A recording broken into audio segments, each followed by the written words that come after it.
at 9 on WJLX, and this morning got a special guest. It's I'm going to say this month is Limb Loss Awareness Month, which is something that I would have probably never thought about until a few years ago. And for the listeners, there may be some that didn't realize, but I actually lost my left leg back in February of 2022. Had an infection that I fought. I ended up getting my into my bone and blood, and so the bottom part of the left leg had to go.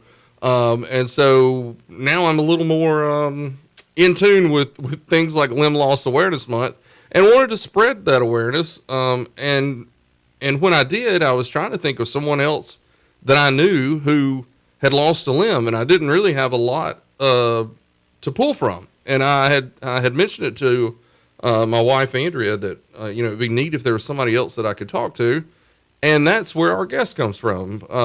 Tabitha Douglas is here. She lost her right arm in 2018 on the job, and I'll let her kind of tell you her story in a few moments. But her and my wife bumped into each other basically at a local park and talked it up, and Andrea mentioned that all the issues that I'd had and lost the leg, and then when she came home and told me, I was like, hey, I'm trying to find somebody to talk to. And so I thought it was like a godsend almost that y'all bumped into each other. It really was. Like, that was very unexpected. Yeah. Tabitha, tell us a little bit about your journey. What happened first? How you lost your right arm, and that's your dominant arm, right? Yes, I'm right hand dominant. You were. Yeah, I were. Yeah. I had to learn to adjust. Right. See, that's the thing about legs and arms. I wasn't left leg dominant, so right. it wouldn't matter as much. But I could. Left leg was better because I guess I am right. Everybody's right dominant because driving. Right. So it didn't really affect me as far as driving goes. But tell us what happened in your instance. So I used to transport deceased for the coroner's office of Jefferson County and for funeral homes throughout Alabama and outside of Alabama. I was riding passenger in a work vehicle, and my partner had ran off the road and hit a wooden fence, and pieces of the wooden fence had came through the windshield, and it amputated my hand, and it basically I didn't even know I did it because the impact knocked me out, but I guess God told me to put my hand up, and I put my hand up because otherwise I would have lost my life. Oh my goodness! Because the piece of wood basically came through, amputated my hand, but also kind of grazed my chest and broke my chest sternum. So if you had not just out of instinct impact, it would have impaled me. Yeah. Oh my goodness. And I was thinking that when you told me the story earlier, I was thinking, man, that could have been so much worse. A whole lot worse. Yeah. And you always hear stories about like when people are like near death and what their thoughts are or things that go through their mind. Like, I will say, from my experience, the only thing that ran through my mind was my children. Right. Like, every good moment that you could ever imagine that I had with them was like, it was like a camera rolling right through my eyes. Right. Within like a matter of like seconds, it felt like. Right. Now, were you awake the whole time, or did you lose consciousness? I lost consciousness. It knocked me out, but then I came to, and I didn't even realize I was injured. Like, I was. So you weren't in like incredible pain or anything? No, like I didn't even realize it. I guess the adrenaline was like pumping because I'm waking up and I'm like, oh man, my partner's knocked out. I need to go check on him. Like instinct, I need to go check on him. And my hand was resting on the armrest, and I was like, okay, I'm gonna open the door. Thought, right? Let me open the door and go check on my partner. and I went to move, my hand, and it didn't move. But my first thought wasn't like, oh, I'm injured, right? Like, not at all. Right.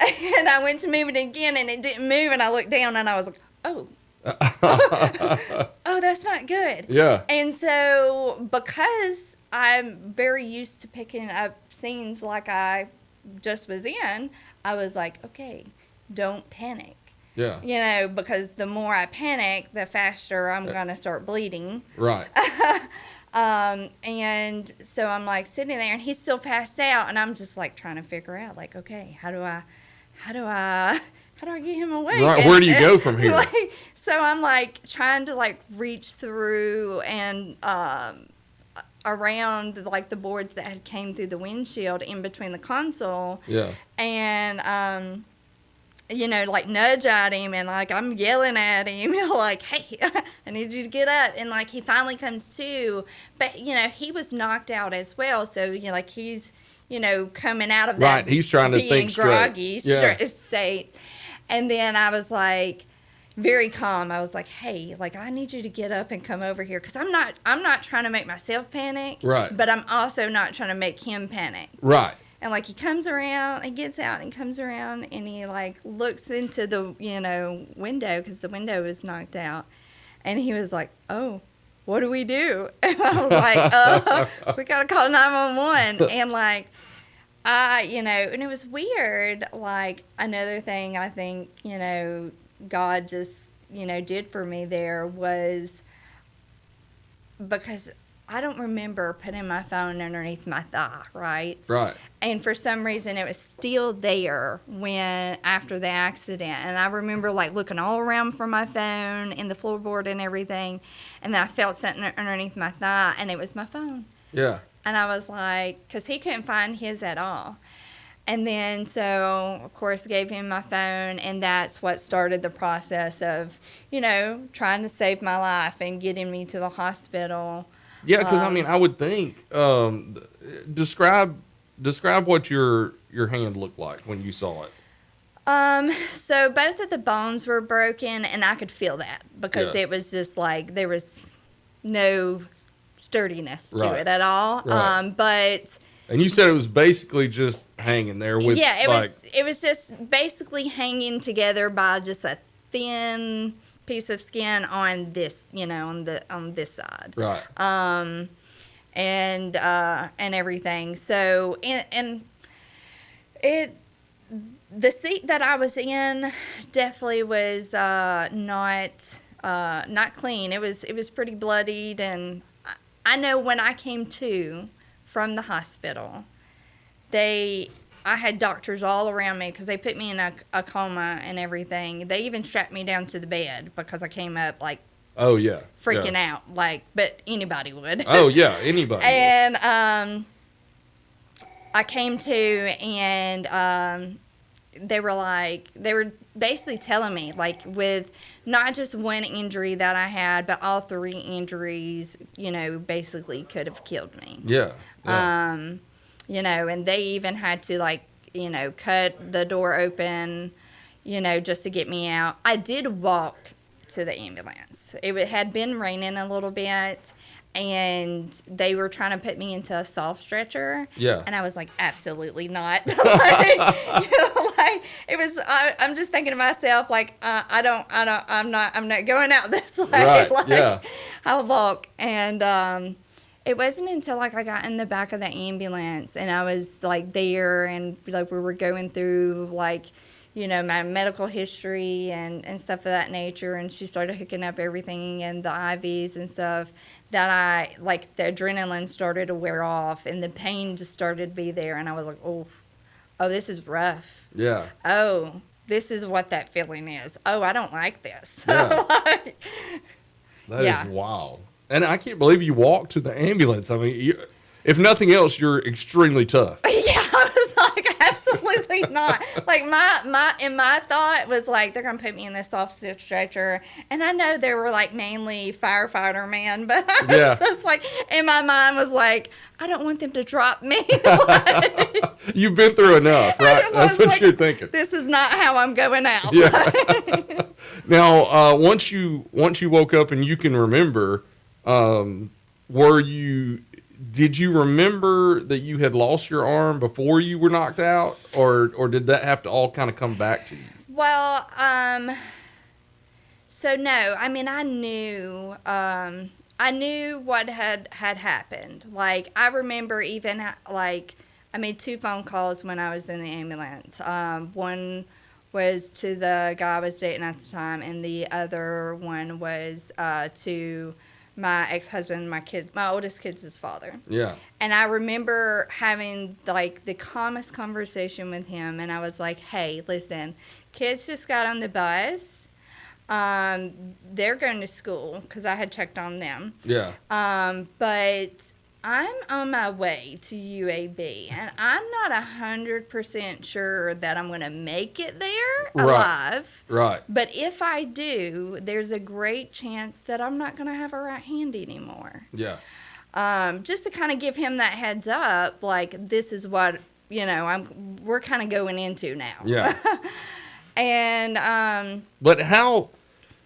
I don't think there's many people who understand having a phone call like that. Yeah, because right. I've had those phone calls of near death and talking to people and saying, I don't know if I'm going to make it out of this. Right.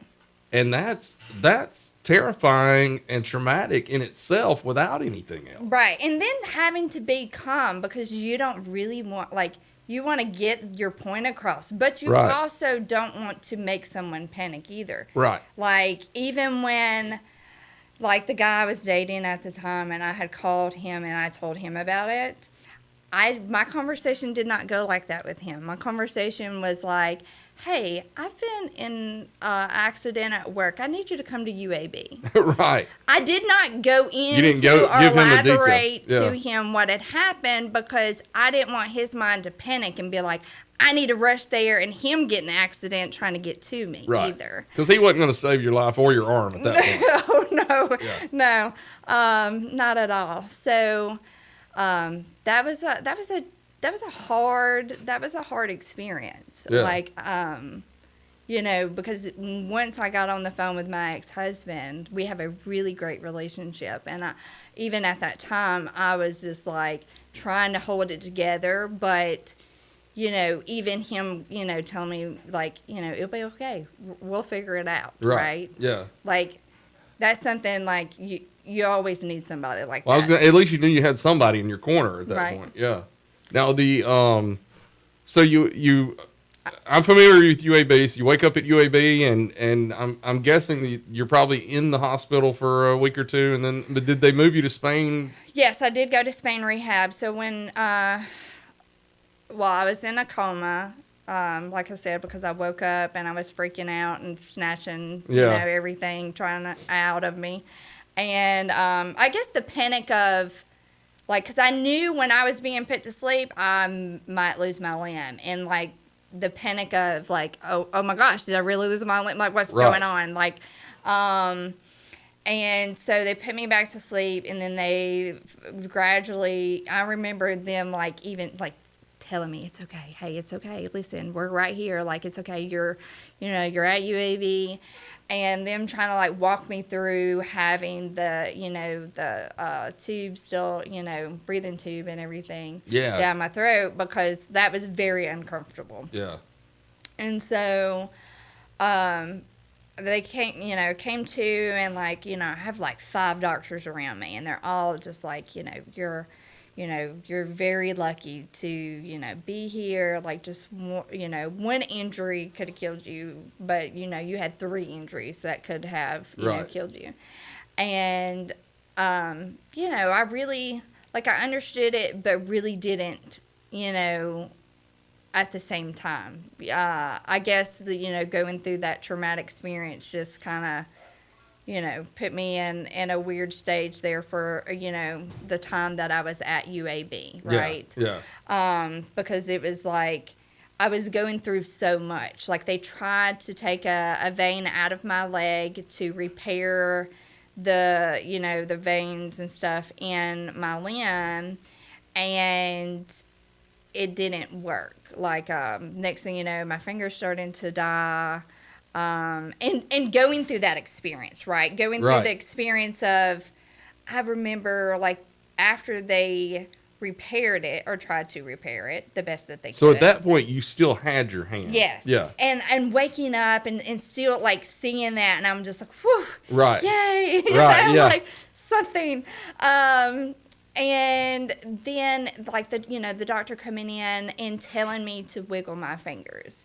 That was, like, the after effect of that, losing it, was very mentally struggling. Because knowing that I could still wiggle my fingers, right? Yeah. Maybe not move it like this, all the things, but I could do this. Yeah. And I was just like, I was just blown away. I was like, wow, but then to go through the process of watching my hand decline to the point that my fingers started turning purple and Now, how long was that before your fingers started turning and you're thinking, okay, I am going to have to lose my hand? How long was that from the accident?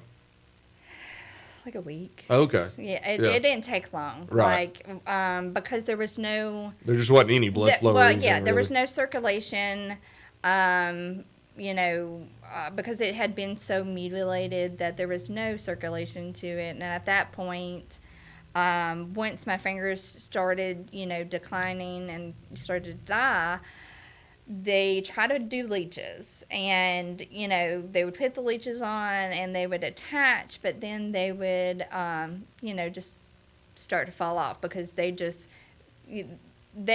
I guess, do they their weren't job. getting enough blood either. Yeah. Right. And so then once my fingers started to die even more, I will never forget the look on the surgeon's face. He, came in and his head automatically, down. You could tell at that point, and I was just like, this is it. Yeah. So he comes in and he was like, I really hate this, and he told me the reasons why he tried to give me, try to save my hand, because he was like, even if you couldn't fully function in it like your left hand, he was like, I wanted to give you the ability to still have it. Right, yeah.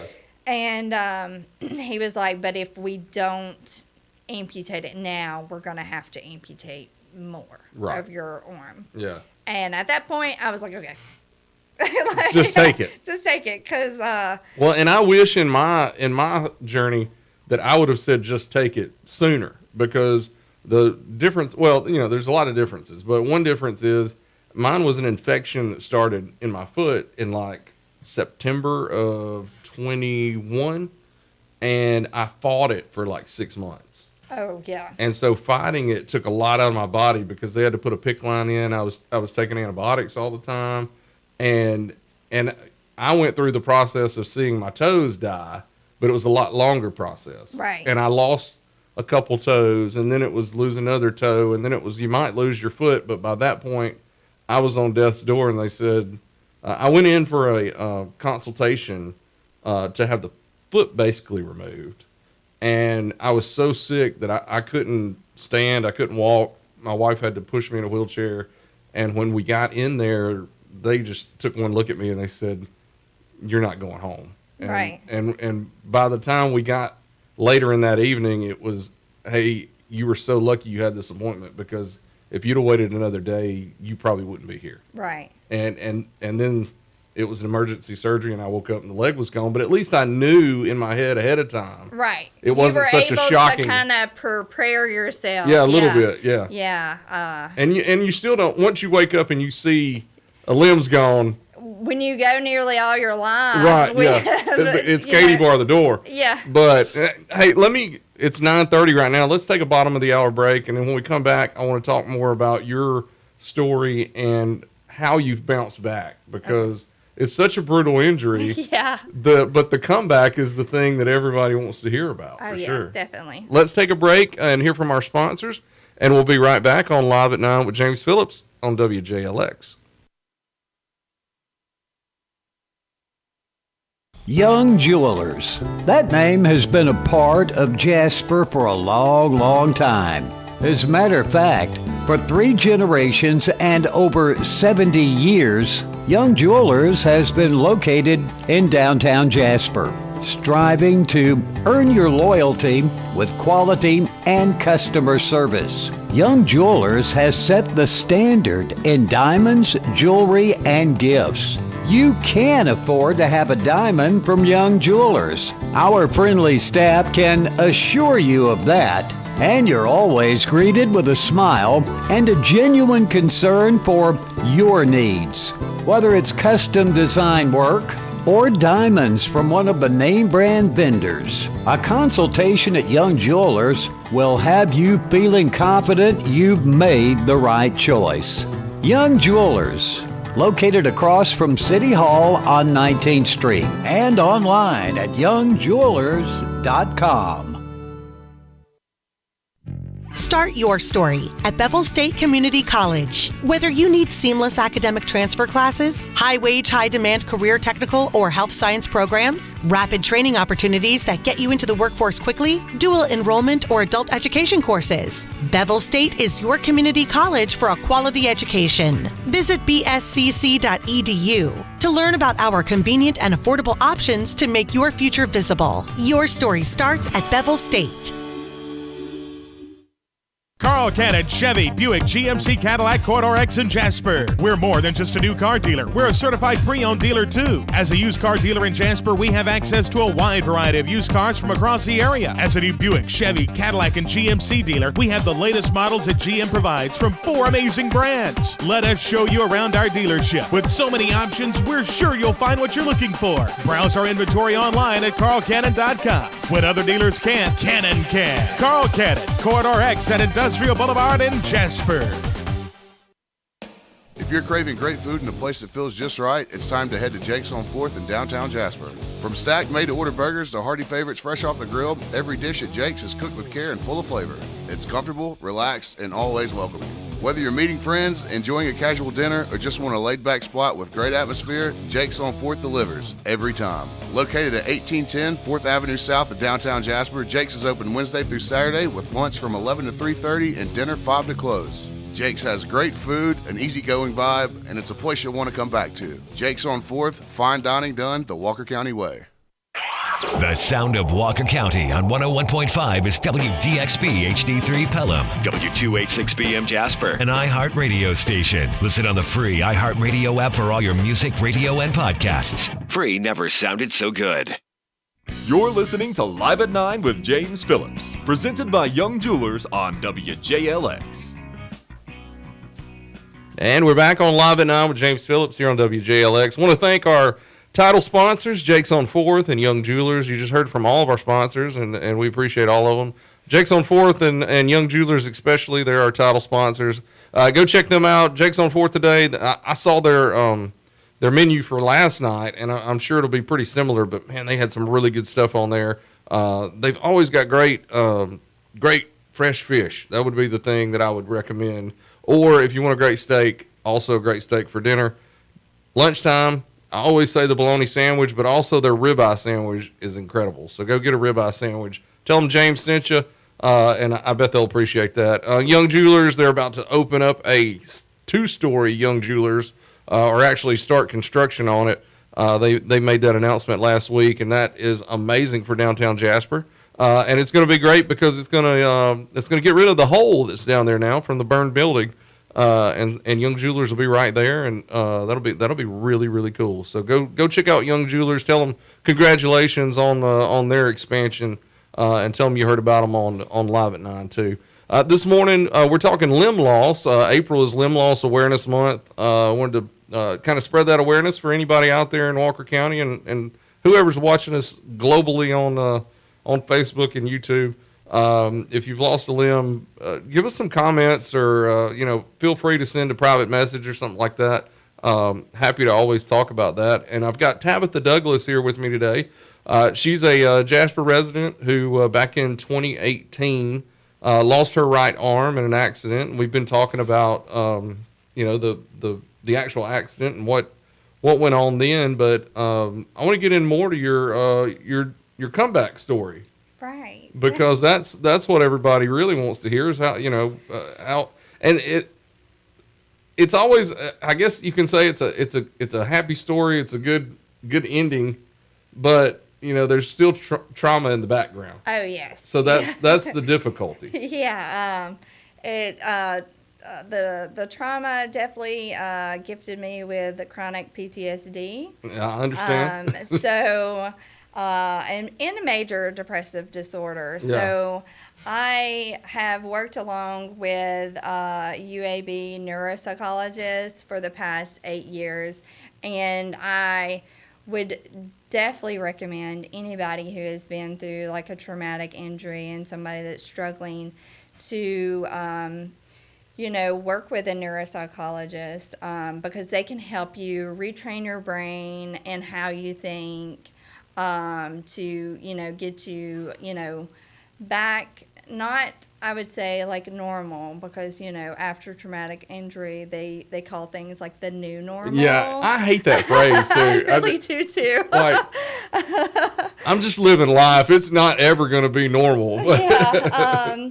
But, you can get, close to as normal Right. as you possibly can. And, also, like, my prosthetic journey, every amputee is different, as far as, like, after surgery, how it fits, do you have any complications afterwards? For me, after my injury, I started having issues with neuromas, which is where your nerves tend to regrow after being severed, and they will grow out like a root of a plant, Right. and that causes pain. Well, I was in a prosthetic, and it was just really uncomfortable for me to wear the prosthetic and for me to make it function properly with the neuroma pain. Well, and I was going to even ask, how much does an arm prosthetic or hand prosthetic really help? Well, technology is, Now definitely. Technology has changed over the past 8 years since I became an amputee. Yeah. The first prosthetic I had, I remember, my biggest complaint was, this is not like a real hand. Like, Right, this does not function like a real hand. And I'd be so upset and just like, because and even still now, like, I think I, struggle with the fact, like, I want my hand back. Right. Yeah. Like, I going nearly 31 years of my life with 2 hands and then traumatically having only one, I still have that desire to, want my hand back. Right. Yeah. And And that's how I was too with it, and your brain, like you had that hand your entire life until you were 30 something years old. And same way with me, I had the leg until I was, let's see, that would have been like 40. I'm 48 now, and that was 4 years. So I was like 44 years old. Your brain has constantly known there's a foot at the bottom or Yes. there's a hand at the bottom, and it still thinks that. And there's no way to take that away. right. And Yeah. even because I used a neuroscience psychologist too, and they even use some things like mirrors to try to. Oh yes, the mirroring. Yeah, and that just didn't seem to click with me much. Okay, so I have a recent experience. This is back in December. So after my surgery from 2024, where they removed the neuromas, I started having swelling that was kind of unexpected. Then I went through a whole year of trying to figure out what this swelling was going on with my limb. Right. And why can't I get back into a prosthetic? UAB just really didn't know how to help me, and they didn't want to put me back into surgery and them not knowing what to do for me. Yeah, and if UAB doesn't know how to help you, nobody's gonna Yeah, know. because they're top leading Right. 6% of leading research hospitals. Right, yeah. Yeah. So, they kept telling me, like, you're rare. What's happening to you is very rare. It's never been seen before. Yeah. And stuff like that. So, they sent me to, like, one of the world's best orthopedic surgeon in the world in North Carolina, Dr. Gadsden. And he is doing like a study right now for amputees that is virtual reality. Oh, okay. And it was like, and they told me about it once I got there. And I would say that for me, it was a different experience that might be for somebody else. But for me, it was mentally struggling to put on the virtual reality and them, me see myself with two hands, right? Yeah. Because I desire so much to have my hand back that I put that virtual reality on and because it mirrors basically. Right. You raise your left hand and it looks like you got your right hand. And I was like immediately trying to fight back all the tears because I was like, oh my goodness, like that's what I want. Like give it back. And this was 24, you said? This was last year, so last 25. year in December. And I think that's one thing that people don't realize too. It's not just, hey, you lose a limb in 2018 but there's all kind of issues that can pop up for the rest of your life. Oh, yes. With it. Yes. I've been extremely lucky that I haven't had like an issue with sores or anything like that most people have with the type of amputation that I have. I had a couple instances and that's it, but it'll be something that'll change through the rest of my life and I'll have to get new prosthetics and if weird things like what you had happen. Right. Can pop up with people all the time. Oh, yes, all the time. It can happen. And that's what, like, after my injury, too, the doctors and everybody was like, make sure that you keep your workman's comp insurance because anything can happen. Like, Right. I remember even still being in the hospital and people were like, nurses and just doctors at my bedside just, telling me, like, listen, like, you might be good to go now. You're going home and you might get into the world and you're thinking, oh, you're great.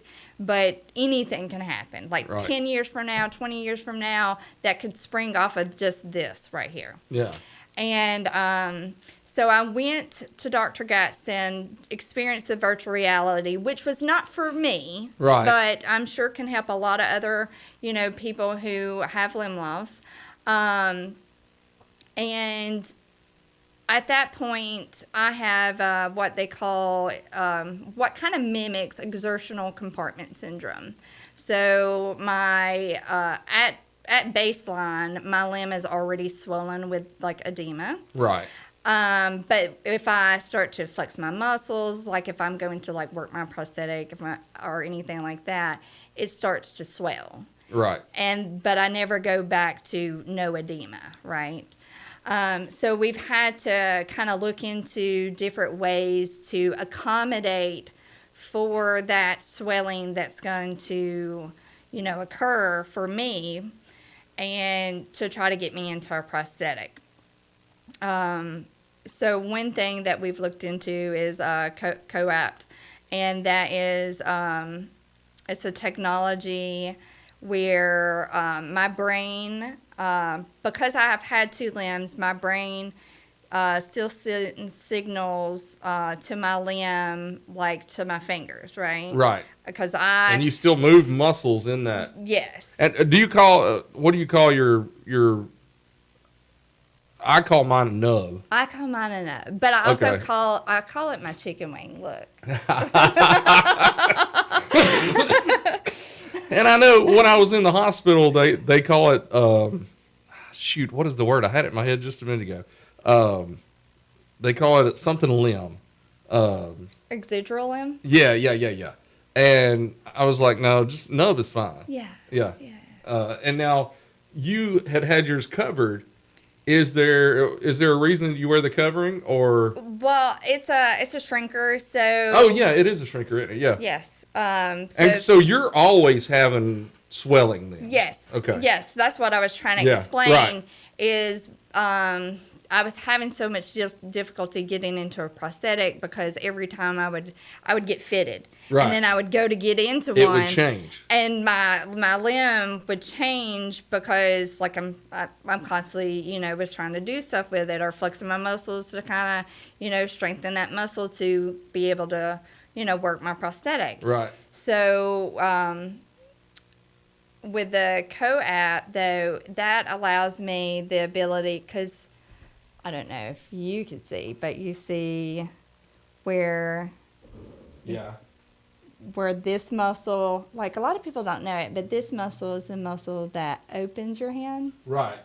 and this is the muscle that closes your hand on Okay. this side. Yeah, So used to, I would have electrode sensors, one here and one here, and I would just open and close by flexing these two muscles. yeah, And but now I'm going to use a electrode sensors that pick up the electrical, basically the movement of my muscles that went to like my fingers, because Right. everything still runs down and the nerves still run. Like I can still feel the nerves that went to all my fingers. yeah. That's Like- how I am with my foot. I can feel, even right now as we're talking, I feel like I'm flexing my Yes, foot that's not right. there and Like- moving my toes. Like, because I even remember when I went to get into my newest prosthetic, which is the Psionic Ability Hand, I was sitting there and I was like, because it's easy to like double flex, and that's like a whole different pattern that makes the prosthetic do something different. And but to do like a simple open and close, you have to use this muscle and this muscle, but separately. Like Right. close is this muscle, open is this muscle. Right. So I remember sitting there and just like having to sit there and think like, okay, like relax, imagine yourself like opening your hand. And I could do that. Like I could sit there, imagine myself like open my hand, and I would sit there and open my prosthetic. Yeah. And then imagining that I'm, closing it, well, I would flex that muscle and then, close it. Like, it's strange having to sit there and slow your mind down to, imagining what used to be there is no longer there, but you're actually working a prosthetic in the same sense. Right. You sent me the video of Yes. the hand. I may, if you don't mind, I may share that in a comment on Yes. so people can see it, because it is really cool. Yes. So that prosthetic hand is made by Psionic Ability Hand, and they are a company who went on Shark Tank and was invested $1 million for their company and to expand their company. And when I went to go into this surgery in 2024, I started researching like what's the top prosthetics, because I was like, if I'm going to, You're going to go all out. if I'm going to have the surgery and get on a prosthetic again, I want the prosthetic I want. Yeah. And I wanted something that was more like a hand. Like I wanted it to be, like I wanted, like I just knew that there was something out better than what I had. Right. At that Well, time. and you've learned to live without the hand. Yes. So, I mean, what's the point of just getting a fake hand to sit out there? You want it to be functional that you Yes. can use. Right. And so when I found this prosthetic, I think the one thing that really, gravitated me towards it is the fact that it has touch feedback. Right. The touch feedback allows me to, if I'm touching or grabbing something, it gives me, a vibration to let me know how I'm, gripping it. Like Right. it shows, How strong your grip is and things like yes, that. it shows somebody having the ability to hold an egg. Wow. Like Yeah. hold an egg in the prosthetic hand. And then the company itself, because I have also, been corresponding with them as well, they told me they have somebody sewing sewing with it, and I was just like, Wow, wait, that is crazy. I need to learn how to sew, I guess, Yeah. with the prosthetic hand. But that just shows how much technology has changed, because with the prosthetic that I had before, there was no way that was going to happen. Right. Now, we don't have a ton of time left. It's 9:50 now, but I'll talk a little bit about if people have been through a traumatic injury like this. Do you have any words of wisdom? It's not easy, that's for sure. I would definitely say that I dealt with things a little bit differently than most people. I kind of turned into like a recluse and, kind of I've been there too. shut off the world for a little bit. Yeah. And I'm the type of person that, with everything I've done in my life, I can't really be a recluse. Yeah. I definitely understand And that's that. difficult. And so, but I worked, like I said, one-on-one with a neuropsychologist, learning to retrain my brain and how it thinks. I learned better coping skills, because that is really got me where I am today, and where it has me being able to talk about it a little bit better without like sitting here and my nerves and I'm shaking and, I feel like the weight of the world's on me while I'm talking about it. Yeah. But definitely, don't give up on life. It is so easy to spiral. Yeah. Like I've done it myself Yeah. several times. I'm not perfect, that's for sure. But the journey of being an amputee, especially a hand amputee, it is very easy to spiral, and you have really got to love on yourself and bring people around you who genuinely care about you and your well-being, because that can also affect you. Right. And there are better days. There might not be perfect days, Right. but there are better days out there. Yeah. And you can always make tomorrow better than it is today. Well, and I think that's the thing, too, that people who are around us, as far as family, friends, that sort of thing, we're always going to probably put on our best face. Yes. Even for closest of family. But I don't know if there's a day that goes by that I don't struggle with something related from where this happened. Oh, yes, definitely.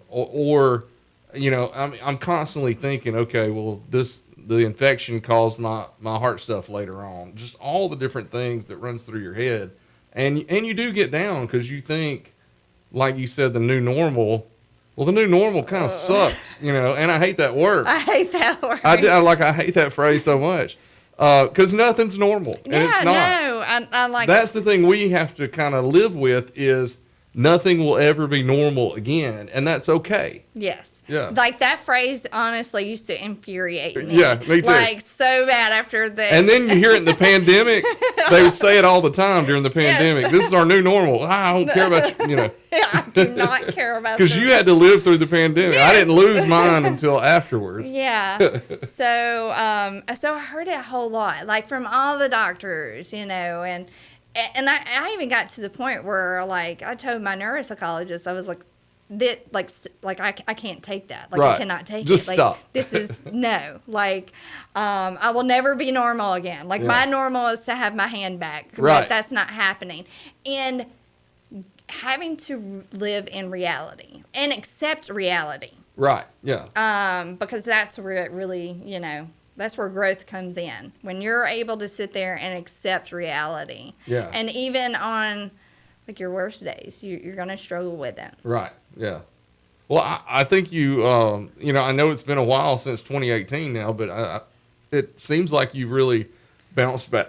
Bounced back. And and the thing that I'm so glad about is now I hope that I can make a friend. Yeah. Who knows a little bit about what I'm going through too. Yeah, we can talk and compare stories, Yeah. even though yours is your leg. Right. Like it's still There's still a lot of similarities there. A lot of similarities. Yeah. And we mentioned, we're going to have to go in a second, but we mentioned nerve pain was one thing. Yes. You get that. I get that. Like I struggle, especially at night, sleeping. Oh, yes, with- definitely. with Because that's nerve when you pain. feel it. Everything's Yeah. quiet and you're still. And so that's when you feel everything. And that's when, it's all the worst things happen because you feel the pain, and then that's also when the brain starts going. Yeah. And so you can't fall asleep, or you can't do. Yes. Like it's a tough cycle sometimes. Look, I will say that I have to take Ambien to, kind of get me into that sleep, because without it, I'm sitting there. Yeah. Well, that's how, because I can't take Ambien or anything like that because of my heart issues. Right. Okay. So I'm just laying there Oh until my goodness! until my body imagine. passes out. Yeah, because I dealt with that. Yeah. I did, and I know that was a struggle. That was